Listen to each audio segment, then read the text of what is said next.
Il est 8h18 sur Europe 1 et votre invitée Sonia Mabrouk, c'est Muriel Pénicaud, la ministre du Travail. Bonjour Muriel Pénicaud. Bonjour Sonia Mabrouk.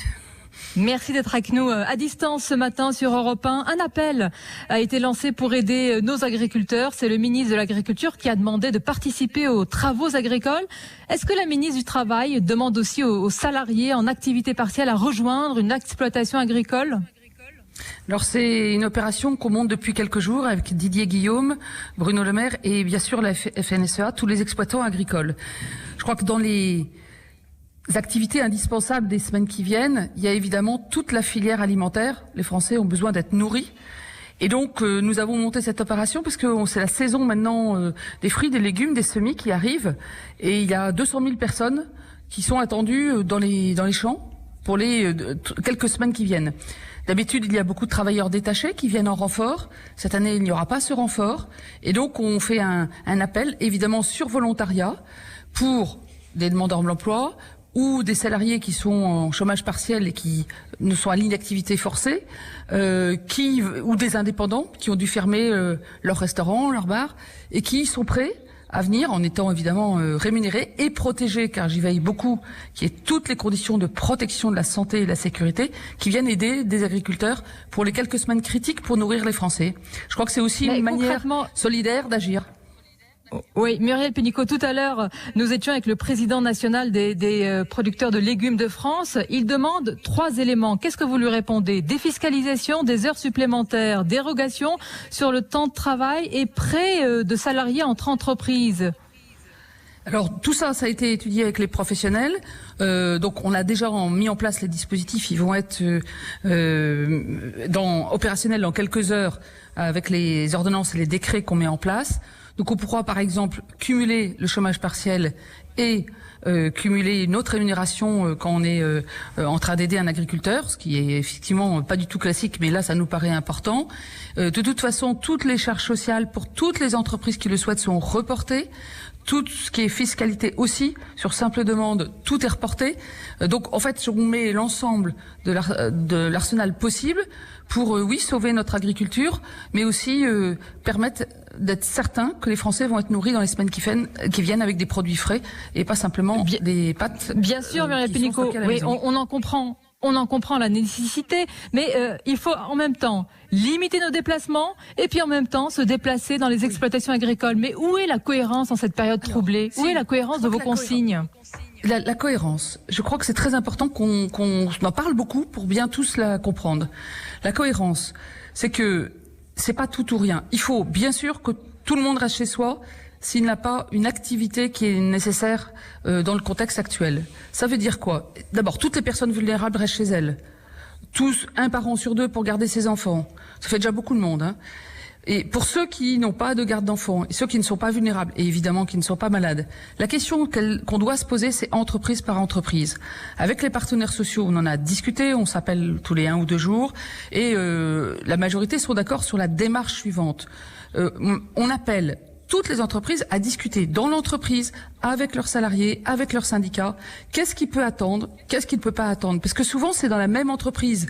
Il y a des choses qui peuvent attendre, qui ne sont pas urgentes. Certes, et c'est mieux d'être moins nombreux d'entreprises et d'autres, il faut faire. Oui, mais sinon, ça veut dire quoi ? Vos appels peuvent être contradictoires. Non, Sonia Mabrouk, est-ce que quelqu'un raisonnablement peut penser qu'on peut se passer des soignants, de l'agroalimentaire, de l'électricité, de l'énergie, d'une eau de qualité. Il y a beaucoup de métiers en cascade qui sont concernés. Parce que l'agroalimentaire, quand on va ramasser les asperges, là, les légumes, derrière, il faut évidemment du conditionnement, il faut des emballages, il faut des transporteurs, il faut des chauffeurs routiers. Il faut que les chauffeurs routiers, quand ils vont sur l'aire d'autoroute, ça soit nettoyé. Parce que sinon, ils ne peuvent pas faire leur pause et se laver les mains. Et ensuite, il faut qu'il y ait la grande distribution, les entrepôts, la logistique et le petit commerce alimentaire puissent fonctionner. C'est une chaîne de solidarité économique. C'est ça le service économique minimum. Ah, par contre, il y a des choses où on peut attendre, hein. On n'est pas obligé de fabriquer plein d'automobiles là demain matin. Muriel Pénicaud, bien sûr. C'est dans chaque entreprise qu'il faut réfléchir sur ce qu'on peut reporter. Est-ce que on ne doit pas reporter dans l'intérêt de tous. Je salue tous ces salariés qui vont travailler en étant protégés. Et là, je serai intraitable sur les protections que doivent mettre en place les entreprises, parce qu'on ne jouera pas avec la santé. On va en parler justement. Et la protection des salariés. Parlons des entreprises. Mais ils travaillent pour tous les autres. Il faut les remercier. Ils travaillent pour tout le monde. ces salariés. Parlons des entreprises et parlons, si vous le voulez bien, des entrepreneurs, des auto-entrepreneurs, des artisans, de ceux qui en temps normal ont beaucoup de problèmes de trésorerie. Ils vous écoutent ce matin, ils doivent faire leur paye à la fin du mois. Est-ce que vous leur dites clairement qu'il n'y aura pas de durcissement des conditions du recours au chômage partiel? C'est ce vendredi que vous publiez l'ordonnance. Oui, c'est c'est ce vendredi qu'on publie l'ordonnance. Il y aura aucun durcissement. Il y a juste l'application logique du chômage partiel. Le chômage partiel, c'est quoi? Le salarié ne travaille pas.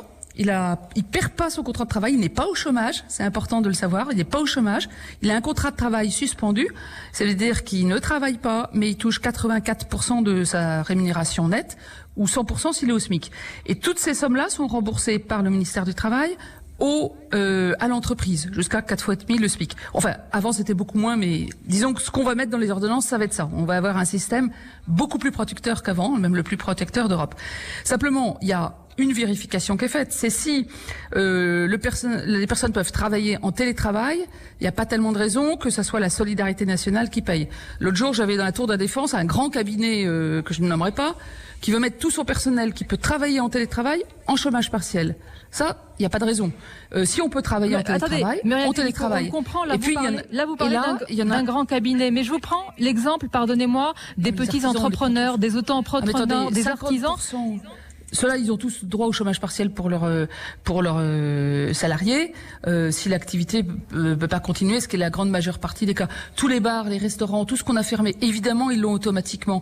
Et toutes les petites entreprises qui ont plus de fournisseurs, qui ont plus de clients, bien sûr que le chômage partiel, là, est fait pour eux. D'ailleurs, dans les 37 000 entreprises qui ont déjà fait la demande, pour 730 000 salariés, il y en a 50%, ce sont des moins de 10 salariés. Donc, bien sûr, et je voudrais le dire aux artisans, aux commerçants, aux indépendants, c'est dès le premier salarié. Vous avez un salarié, le chômage partiel marche. Et un apprenti aussi. Ça marche aussi pour les apprentis, pour vos CDD, pour vos intérimaires. Donc, ne licenciez personne. On va tout prendre en chômage partiel pour tous ceux qui, à part quelques exceptions un peu aberrantes, font évidemment bien sûr. appel à la solidarité nationale. Et si je fais ma demande, Muriel Pénicaud, en combien de temps j'ai une réponse pour l'acceptation de ce recours au chômage partiel? Alors, comme vous avez vu, la demande explose par rapport au temps normal, c'est logique. Et du coup, ce que j'ai annoncé, c'est une chose et une autre que je vais annoncer. Une que j'ai annoncée, c'est déjà on a 30 jours pour faire sa demande et on est remboursé après coup. Donc, pas de stress si on ne l'a pas fait le jour même. Et deuxièmement, je vais annoncer, je vous annonce maintenant, mais ça va être dans les textes dans quelques heures, que la réponse est dans les 48 heures. Si dans les 48 heures, vous n'avez pas de réponse, c'est accepté. Et vous êtes remboursé 10 jours plus tard. Les banques se sont engagées à faire l'avance là pour la fin de mois, parce que 10 jours à la date où on est, c'est le moment où on va faire les payes. Donc si vous n'avez pas ceux qui ont demandé la première partie du mois, ils se sont déjà remboursés. Mais ceux qui ne sont en train de le demander, et toutes les banques doivent faire l'avance de vos salaires si vous avez fait une demande de chômage partiel, et vous recevrez le remboursement dans quelques semaines. Oui, sous les 48 heures, si on n'a pas de réponse, ça vaut acceptation, c'est clair. Muriel Pénicaud, dans une large majorité, il y a bien sûr des entreprises. Bien sûr, il y a des entreprises responsables et il faut le souligner. Mais il y a aussi ceux qui font pression sur leurs employés. Des employés de certains sites d'Amazon se sont plaints du manque de précautions sanitaires. Qu'est-ce que vous leur dites? D'aller quand même au travail? Alors d'abord, moi j'ai appelé le directeur général d'Amazon il y a quelques jours en lui disant que manifestement il n'y avait pas les conditions de sécurité. Et dans l'entreprise, ils ont travaillé sur les conditions de sécurité. Donc, de ce que je sais, maintenant, les conditions de sécurité sont là. Par contre, il faut être réaliste. Dans le contexte de service économique minimum, on peut pas attendre les mêmes exigences, les mêmes productivités, la même rentabilité que d'habitude. Il faut faire des équipes un peu moins nombreuses pour qu'ils se croisent pas leur demander de faire ce qu'auraient fait leurs collègues. Il faut donner de la souplesse. Il faut être bienveillant. C'est pareil pour le télétravail, entre parenthèses. Il faut télétravailler en gardant ses enfants, c'est sportif. Et alors, donc ça, c'est en train de. Si c'est pas fait, je pense qu'il y aura un sujet, c'est qu'ils vont pas pouvoir continuer à fonctionner, parce que de toute façon, le dialogue social va pas permettre. Le dialogue social est indispensable, va pas permettre que ça continue. Donc c'est l'intérêt des entreprises, d'abord, à titre humain, mais aussi à titre de business, de respecter le dialogue social, de respecter les salariés, de baisser la pression. On sera pas très rentable dans les semaines qui viennent. C'est pas grave. On veut sauver des vies et que les Français aient encore les services de base pour vivre. C'est ça qui compte. Donc, il faut oublier pendant quelques semaines la rentabilité, la productivité. Il faut travailler, mais de façon maximale pour protéger les salariés. C'est ça la priorité absolue. Muriel Pénicaud, je n'ai pas de doute que les auditeurs, dans quelques instants, vont vous poser beaucoup de questions sur les congés, etc. Moi, je voudrais évoquer les chômeurs qui arrivent en fin de droit. Leur allocation chômage va être prolongée, on le sait. Ça vaut en période de confinement, mais au-delà. Vous savez bien que la crise économique va être longue, peut-être 1 an, peut-être même 2 ans. Est-ce que vous allez prolonger les droits de ces chômeurs au-delà du confinement ? Alors d'abord, pour protéger les plus vulnérables, parmi les travailleurs et les demandeurs d'emploi, j'ai pris 5 décisions qui arrivent là aussi. Les textes en ordonnance ou en décret arrivent tous cette semaine.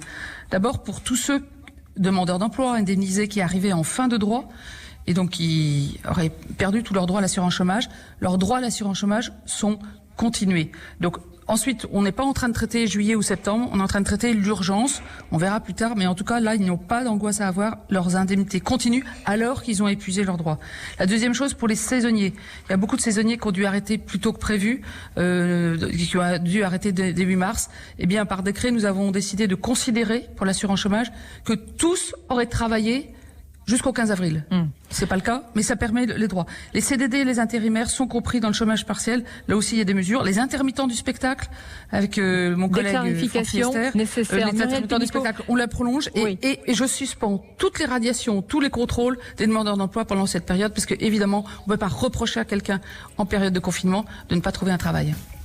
C'est important, bien sûr. Je vais vous laisser avec nos auditeurs. Mathieu Béliard, beaucoup de questions à suivre. Merci à vous. Merci Sonia Mabrouk et Muriel Pénicaud. Oui, je vous garde 3921, le hashtag Radio Ouverte. Vos questions pour la ministre du Travail en direct dans un instant. La matinale d'Europe 1. Mathieu Béliard. Rebonjour Muriel Pénicaud. Merci d'être en direct avec nous sur Europe 1. Beaucoup de questions de nos auditeurs, Muriel Pénicaud, la ministre du Travail, le 3921 et le hashtag Radio Ouverte. On va démarrer les questions qui nous arrivent. Tiens, W, c'est un pseudonyme sur Twitter.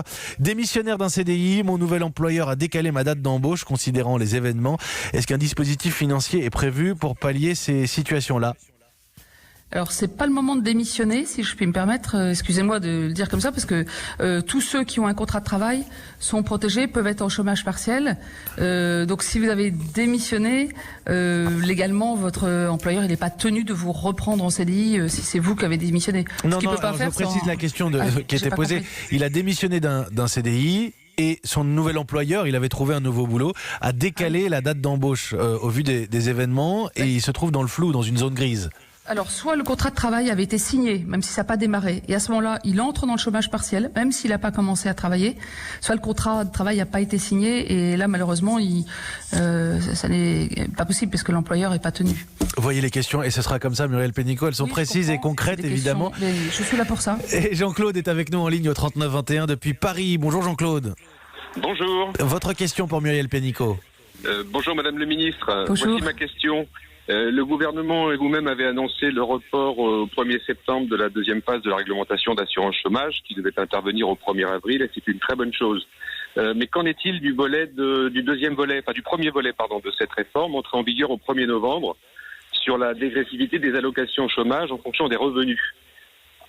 Alors, Oui, toutes les mesures qui sont déjà en place depuis l'année dernière n'ont pas été modifiées, parce que revenir en arrière sur une réforme déjà implémentée, c'est très compliqué.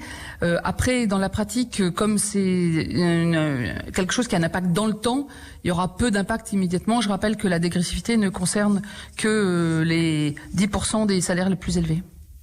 Jean-Claude ? Vous avez raison, mais c'est une crise qui est majeure pour les entreprises et l'emploi des cadres risque d'être impacté sur le long terme par cette nouvelle conjoncture. Ne pensez-vous pas qu'il faille assouplir cette réglementation ? Ce que je pense, c'est que de toute façon, l'emploi en général, là, prend évidemment un coup dur. En revanche, à la reprise, et on va bientôt, dès que toutes les mesures d'urgence sont en place, travailler sur la reprise, la relance. Il va falloir faire des plans de relance. On va y travailler avec Bruno Le Maire, avec tout le gouvernement, avec le Premier ministre, parce qu'il va falloir repartir très vite. C'est pour ça qu'on a mis en place ce chômage partiel massif, qui concerne les cadres aussi, puisque dans les décrets que je prends cette semaine, dans l'ordonnance, on va prévoir que c'est aussi pour les personnes en forfait jour, ce qui n'était pas le cas avant. Et c'est important parce que il faut pouvoir repartir derrière. Rappelez-vous, en 2009, on a mis quasiment 10 ans à absorber la crise de 2009. Avec un chômage partiel qui sauvegarde les compétences, on va pouvoir repartir plus vite et donc relancer l'emploi et la demande d'emploi dans tous les secteurs, y compris les cadres. Merci Jean-Claude. Merci de votre question au 39-21 ce matin pour Muriel Pénicaud. J'ai Olivier sur le hashtag Radio Ouverte qui nous écrit, Madame la Ministre. Je réouvre ma société car elle ne fait pas partie des sociétés devant fermer. Nous avons environ 20% d'activité. Après avoir mis en place un plan de continuité de l'activité et les mesures sanitaires qu'il faut, je n'arrive pas à faire revenir ou même à joindre certains de mes salariés. Que puis-je faire ? Alors d'abord, je voudrais saluer cet entrepreneur qui essaie de contribuer à l'activité pour que quand même les services et les biens pour le pays puissent continuer. Après, aujourd'hui, qui ne travaille pas et qui peut n'est pas obligé de travailler. Enfin, on a un contrat de travail, on va travailler si les conditions sanitaires, mais j'ai bien entendu sont bien prises, c'est-à-dire qu'on travaille à plus d'1 mètre, qu'on peut se laver les mains régulièrement, que s'il y a des surfaces de travail communes, elles sont nettoyées. Voilà, il y a toutes les conditions évidemment qui sont nécessaires. Après, il est vrai qu'il y a beaucoup de salariés qui aujourd'hui ne vont pas travailler à juste titre parce que soit ils gardent leur enfant, soit ils sont des personnes vulnérables avec des maladies chroniques. Et donc, je crois qu'il faut aussi, quand on fait une activité qui forcément est réduite, comme l'a dit cet entrepreneur, ce qui est un très bon exemple de ce que c'est le service économique minimum, peut-être faire appel aussi aux salariés. Il faut les rassurer, parce que je crois que beaucoup de salariés ne viennent plus travailler parce qu'ils ont peur, ils ont une angoisse, en disant est-ce que les conditions vont être maintenues. Alors, je crois qu'il faut surtout faire appel à ce civisme-là, mais en rassurant les salariés. Bon, après, sur un plan juridique, il y a toujours la possibilité de faire la retenue sur salaire si les personnes qui ne sont pas vulnérables, qui n'ont pas d'excuse, pas travailler. Je le conseille pas dans ce contexte, parce que je crois qu'on est dans un contexte d'unité nationale. Il faut mieux plus tous tirer vers le haut. Et je voudrais relayer cet appel de cet entrepreneur. Oui, mais si c'est son seul outil, si c'est son seul outil, Olivier, il sera obligé d'en passer par là. Il y aura un choix, je dirais, douloureux entre cette option et fermer provisoirement. Mais je crois aussi qu'il y a beaucoup de salariés qui, une fois sécurisés, seront prêts à contribuer aussi à l'effort de la nation en allant travailler. Je crois il y a que 10 jours de confinement, si j'ose dire. Tout le monde est sous le choc, tout le monde s'est organisé, il y a les angoisses, etc. Maintenant, je vois des entreprises qui repartent parce que ça y est, ils se sont posés, ils ont vu avec leurs salariés, ils ont regardé comment mettre la santé, la protection. Donc moi, je vois pas mal d'activités qui repartent. Il n'y a pas besoin que tout repart, mais il faut avoir ce temps de digestion, j'ose dire, du choc et de travail sur les conditions pour repartir. S'adapter. Muriel Pénicaud, oui. Ministre du Travail, en direct avec nous. Des questions sur les employés à domicile. Dans un instant, vous restez bien sur Europe 1. L'échange continue avec la ministre Muriel Pénicaud, 39-21. On revient dans moins d'1 minute. Alerte coronavirus.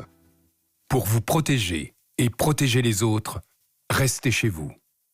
Tout déplacement est interdit, sauf muni d'une attestation dans les cas suivants. Aller travailler si le télétravail est impossible. Faire des courses de première nécessité. Faire garder ses enfants ou aider des personnes vulnérables. Aller chez un professionnel de santé si vous n'avez pas de signe de la maladie. Dans tous les cas, respectez 1 mètre de distance avec toute personne et appliquez systématiquement les gestes barrières. Lavez-vous très régulièrement les mains avec du savon ou utilisez une solution hydroalcoolique. Toussez ou éternuez dans votre coude ou dans un mouchoir. Utilisez des mouchoirs à usage unique, puis jetez-les. Saluez sans serrer la main et arrêtez les embrassades. Plus d'informations au 0800 130 000, appel gratuit, ou sur gouvernement.fr. Ceci est un message du ministère chargé de la Santé et de Santé publique France. 8h 8h38 sur Europe 1. À partir de 9h, nous poserons la question des addictions dans ce confinement. Est-ce que vous buvez plus, fumez plus, les écrans peut-être? Est-ce que vous le constatez sur votre entourage? N'hésitez pas à poser vos questions au président de la Fédération Addiction qui sera en ligne avec nous. 3921 et le hashtag Radio Ouverte. Même coordonnées pour parler à Muriel Pénicaud qui est en direct avec nous ce matin, la ministre du Travail. Et Madame la ministre, je vois la question de Daniel, 69 ans, sur le hashtag Radio Ouverte. Comment gérer le chômage partiel d'une employée à domicile? Eh bien, André, je crois, est sur cette thématique avec nous en ligne. Bonjour André. Oui, bonjour. Voilà, mon employé de maison ne peut pas venir travailler en raison du confinement. Qu'est-ce qui est prévu pour les particuliers qui emploient une personne, par exemple une femme de ménage, qui se trouve dans l'impossibilité de venir travailler? Muriel Pénicaud. Alors, la possibilité peut être liée à plusieurs choses. Soit c'est une personne qui a une maladie chronique et elle va être en arrêt maladie. Soit elle doit garder ses enfants. Enfin, il peut y avoir des raisons de ce type-là où elle va être en arrêt de travail. Après, une personne qui, notamment auprès des personnes âgées ou qui est employée de maison, peut continuer à travailler. Mais si c'est l'employeur, et on voit beaucoup d'employeurs qui lui dit de ne pas venir parce qu'il n'en a plus besoin ou qu'il considère que c'est pas souhaitable dans le contexte, à ce moment-là, je voudrais juste le dire à cette occasion-là, je vais répondre à madame, mais je veux dire aussi qu'on permet le chômage partiel pour les employés de maison et les assistantes maternelles. C'était pas le cas avant, ça sera dans les ordonnances du vendredi, parce que aujourd'hui, elles n'y ont pas droit, et si c'est l'employeur, on voit beaucoup de cas où l'employeur leur demande de pas venir, elles n'avaient pas de couverture, là, elles seront couvertes. Mais votre question était peut-être dans l'autre sens, c'est si elle ne peut pas venir, mais elle ne peut pas venir pour quelle raison, en fait? À cause, c'est ce que je disais dans ma question, c'est à cause du confinement. On est tous confinés, y compris les employés de maison. Non, s'il y a des conditions de sécurité chez vous, c'est ce que on voit partout. Si on peut aller travailler à condition que les mesures de sécurité et de protection sont allées, donc elle n'est pas interdite de travail. Vous faites l'attestation de travail comme un autre employeur. Excusez-moi, je suis désolée, Madame la ministre. Je pensais qu'on était obligé de rester chez soi. Sauf pour travailler. En grande banlieue, elle est obligée de prendre les transports en commun pour venir. Enfin, c'est lui faire courir un risque que de. Moi, si vous êtes d'accord. Toutes les deux, le mieux c'est de la mettre en chômage partiel dans ce cas-là. Pour qu'elle ait sa rémunération. Donc sur le site du CESU et de l'URSSAF, d'ici la fin de la semaine, il y aura le mode d'emploi, c'est-à-dire que au lieu de déclarer ses heures habituelles, à la fin du mois, le week-end prochain, vous allez déclarer 84% et vous allez être remboursé de cette somme. Donc elle aura 84% de son salaire net. C'est nouveau, hein, ça n'existait pas jusqu'à il y a quelques jours. C'est une décision qu'on a prise dans le cadre de la loi d'urgence. Et donc elle aura 84% de son salaire et vous serez remboursé intégralement de cette somme. Tout ça va être sur le site du CESU. Quand vous dites que vous serez remboursé, ça veut dire que ça implique que je la paye d'abord et que je suis remboursé après, c'est ça? Oui, vous allez être remboursé dans les 10 jours qui suivent. Donc vous la payez, en fait, comme vous la payez d'habitude, mais vous serez remboursé très rapidement. C'est le ministère du Travail qui voit ça avec les URSSAF. Sur le site du CESU vendredi, hein, c'est bien ça pour André. J'espère que je me trompe pas, que c'est pas vendredi ou lundi, mais c'est vraiment dans les jours qui viennent. Voilà. Ok, dans les jours qui viennent sur le site du CESU, c'est précis. Merci beaucoup André de votre question. Beaucoup d'auditeurs se sont reconnus dans cette question, j'en suis sûr, comme Daniel qui l'a posé aussi. Benoît est en ligne avec nous au 3921, gestionnaire de patrimoine dans les Yvelines. Bonjour Benoît. Oui, bonjour Madame la Ministre. Je voulais vous poser une question concernant effectivement les travailleurs indépendants et les gens qui aujourd'hui doivent aller faire comme moi, de gestionnaire de patrimoine, aller chez nos clients pour les conseiller sur le patrimoine. Aujourd'hui, plus un client veut nous recevoir à domicile. Ils sont confinés et ils veulent recevoir personne, donc tous les rendez-vous sont annulés. On ne peut pas travailler non plus en télétravail. Et du coup, aujourd'hui, l'activité est complètement à l'arrêt. On se retrouve sans aucun revenu et on a très peu d'aide. Alors, on parle beaucoup de salariés, on parle beaucoup des chômeurs, beaucoup des CDD. Et les TNS, les travailleurs indépendants qui n'ont pas de salariés, on en parle très peu. Il y a une aide de 1 500 €. Sortie de ça, il n'y a pas grand-chose. Et je me demandais s'ils allaient avoir le droit, si nous allions avoir le droit au chômage partiel, par exemple, ou à d'autres aides un peu plus significatives que celles qui sont aujourd'hui. Alors, évidemment, vous ne pouvez pas poursuivre une activité en allant chez des personnes confinées, parce que le but c'est d'éviter les rassemblements. Donc il faut le faire vraiment que pour des activités qui sont indispensables. Je pense par exemple à l'auxiliaire de vie qui, elle, va s'occuper d'une personne âgée. Là, évidemment, le travail continue avec des mesures de protection, toujours les mesures de protection. Une activité comme la gestion du patrimoine, c'est sûr que là, pour le coup, vous ne pouvez pas travailler. J'imagine qu'il y a une partie qui peut se faire en télétravail, une partie qui ne peut pas se faire en télétravail. Donc c'est pour ça que le ministre de l'économie et des finances a mis en place un fonds de solidarité pour les indépendants. Les indépendants, c'est les indépendants, ça inclut les professions libérales, ça inclut les micro-entrepreneurs. Donc c'est important de le savoir parce que c'est toutes les catégories d'indépendants qui va leur permettre d'avoir automatiquement 1 500 € par mois d'aide. C'est un fonds de solidarité financé par l'État et les régions. Outre cela, vous pouvez demander et obtenir automatiquement tous vos paiements d'échéances sociales et fiscales. Vous pouvez aussi demander, si c'est vraiment dramatique, des remises d'impôts directes. Et pour les petites entreprises, donc c'est vrai pour vous aussi, vous pouvez demander un report du paiement des loyers, des factures d'eau et de gaz. Donc en gros, et la Banque de France, avec un soutien de l'État, doit permettre de réchelonner les crédits bancaires et soutient toutes les banques qui le font maintenant. Donc je dirais on fait vraiment le maximum, je crois, pour que la période un peu en apnée dans laquelle on est pendant quelques semaines dans certaines activités soit le moins dommageable possible. En gros, on ait de quoi vivre, au moins se nourrir, et que toutes les dépenses qui puissent être reportées pour pas se retrouver dans la catastrophe. Je crois que c'est vraiment l'ensemble de l'arsenal qui peut vous permettre de passer ce moment dur, et c'est un moment dur, je le comprends, c'est un moment dur pour tous les Français. Et c'est une préoccupation, les conditions de travail, les règles à appliquer. Vous avez vu, il y a encore du flou pour nos auditeurs. Alors j'ajoute une petite chose, un petit mot de remerciement d'abord à Benoît qui était en ligne avec nous, et puis Franck, Hugues, Thierry, Fanny, Catherine, Claire, Pierre, énormément de questions, Muriel Pénicaud. C'est une préoccupation des Français ce matin. J'ajoute également qu'on me signale que pour les employés à domicile, c'est déjà en ligne sur le site du CESU. C'est possible ? C'est très possible, je l'espérais, mais je sais qu'ils avaient beaucoup travaillé cette nuit, je voulais pas m'engager avant que ce soit fait. Eh bien, ça l'est. Je voudrais saluer à cette occasion, vous voyez, tous les gens qui travaillent dur en ce moment. Je peux vous dire qu'au ministère, on travaille jour, nuit, week-end. Il faut dire aussi tous à l'URSSAF, là, ils ont fait ça dans des temps records. C'est pareil, donc il faut saluer aussi tous ceux qui travaillent, et coup de chapeau aussi à ceux qui travaillent pour nous tous. Je voudrais dire aussi un mot, c'est que pour encourager les soignants d'Île-de-France, j'ai décidé hier de mettre 18 millions d'euros pour permettre à tous les élèves infirmiers d'Île-de-France, ils sont 9000, qui peuvent plus faire leurs études, d'aller dans les hôpitaux en soutien. On va les rémunérer. Il y a 9000 personnes qui arrivent en soutien dans les hôpitaux d'Île-de-France. Tout le monde peut faire quelque chose. Merci à ceux qui travaillent pour les autres. Muriel Pénicaud, la ministre du Travail, en direct avec vos questions sur Europe 1. Merci Muriel Pénicaud. À suivre évidemment la revue de presse de Nicolas Canteloup. Bonne journée à vous.